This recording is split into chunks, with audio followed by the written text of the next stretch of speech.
looking to revolutionize trauma care through a simple blood test. It is a huge undertaking, and it comes from a place of tragedy. Today marks 15 years since the deadly UAH shooting, where a biology professor killed 3 people and injured 3 others during a department meeting. I went to a lab on the campus of HudsonAlpha to learn more about the research on PTSD that's now being done by one of the professors in that very room.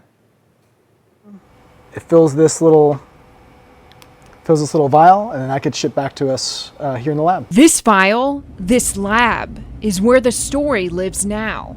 To have something so positive come out of something so terrible. But it begins at the scene of a mass shooting at UAH 15 years ago.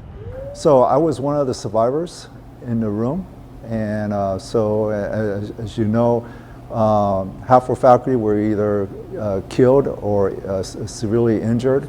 Dr. Joe Ng says this work is personal. Oh, very much so. He turned to science. Markers biologically that are tightly related to inflammatory pathways. As a way to process what was happening to him, he was in the room when another professor opened fire. A tire popping, or if I go into a movie and listen to a gun shooting, why does it jolt me? And how do I respond to it? How do I mentally and physically try to maintain that functional role? Ng is still a professor at UAH and the chief science officer at iExpress Genes. After 15 years, we've built a lot of data.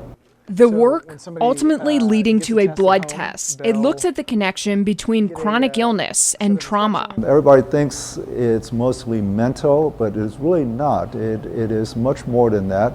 There's a lot of physiological component that is associated with our behavior after a traumatic event. I went back to the basics. And there's another way of looking at it.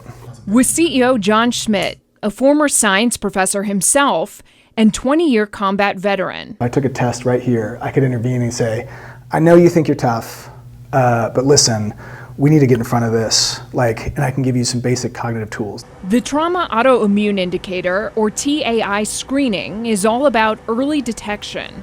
In the same way that we want to prevent heart attack and stroke by taking care of people's heart health, we want to take care of people's, mental health and physical health. The CEO says the ultimate hope is to go nationwide and beyond, but in the immediate future, this lab here on the campus of HudsonAlpha, he says, has the ability to service 500,000 people's blood tests every single year. The test itself, we look for RNA dysregulation.